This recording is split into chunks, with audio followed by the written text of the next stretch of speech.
నమస్కారం. Welcome to publicity post TV. Darling Raja Saab cinema ఎప్పుడెప్పుడు release అవుతుందా అని చెప్పేసి రెబెల్ అభిమానులందరూ కూడా మోస్ట్ ఎక్సైటింగ్ గా చాలా అవైటెడ్ ఫ్యాన్స్ గా ఎదురు చూస్తూ ఉన్నారు. అయితే ఈ సినిమా జాన్ 9న సంక్రాంతి సందర్భంగా ప్రేక్షకుల ముందుకు రాబోతుంది. మారుతి దర్శకత్వంలో రాబోతున్నటువంటి రాజాసాబ్ కోసం ఎంతో మంది అభిమానులు అయితే చాలా ఎక్సైటింగ్ గా ఎదురు చూస్తూ ఉన్నారు. ఇప్పటికే ఈ సినిమాకు సంబంధించినటువంటి ట్రైలర్ ఆడియన్స్ అందరినీ చాలా బాగా ఆకట్టుకుంది. అయితే లేటెస్ట్ గా రిలీజ్ చేసినటువంటి రాజాసాబ్ ఫస్ట్ సింగిల్ కూడా ఆడియన్స్ ని ఎంతగానో ఇంప్రెస్ చేసింది.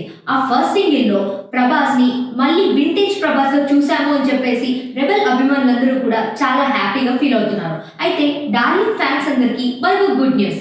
రాజాసాబ్ సినిమాలో నుండి సెకండ్ సింగిల్ గురువారం డిసెంబర్ 18న ప్రేక్షకుల ముందుకు రాబోతుంది. ఇక ఈ లిరికల్ సాంగ్ లో ప్రభాస్ ని చాలా కొత్తగా చాలా క్యూట్ లుక్స్ లో చూడబోతున్నాము అన్న సంగతులు సినీ ఇండస్ట్రీలో ఎన్నో వార్తలు అయితే వినిపిస్తూ ఉన్నాయి. ఇప్పటికీ ఈ సినిమాలో గ్లామర్ టచ్ ఏమాత్రం తగ్గకుండా మాల్వికా మోహన్, రిధి కుమార్ అలానే నిధి అగర్వాల్ హీరోయిన్స్ గా నటిస్తున్నారు. అది మాత్రమే కాకుండా బాలీవుడ్ స్టార్ యాక్టర్ అయినటువంటి సంజయ్ దత్ కూడా ఈ సినిమాలో ఒక ఇంపార్టెంట్ క్యారెక్టర్ ప్లే చేస్తున్నారు. ఇక ఇవన్నిటితో పాటు ఇప్పటికే రిలీజ్ అయినటువంటి ట్రైలర్ అలానే గ్లిమ్స్ కూడా చాలా మంచి హైప్ అయితే సొంతం చేసుకుంది. ఇక Raja Saab second single lyrical song అయితే చెన్నైలో ఒక ఈవెంట్ పెట్టి మరి ఈ సాంగ్ ని రిలీజ్ చేయబోతున్నారంట మూవీ మేకర్స్. ఇక దీనికి సంబంధించినటువంటి వార్తలన్నీ కూడా సోషల్ మీడియాలో తెగ వైరల్ గా మారాయి. ఇక ఈ ఈవెంట్ కి డార్లింగ్ ప్రభాస్ వచ్చే అవకాశాలు ఉన్నాయి అన్న సంగతులు సోషల్ మీడియాలో చాలా గట్టిగానే వార్తలు అయితే వినిపిస్తూ ఉన్నాయి. మరి సెకండ్ సింగిల్ ఎలా ఉంటుందో మనం చూడాలి.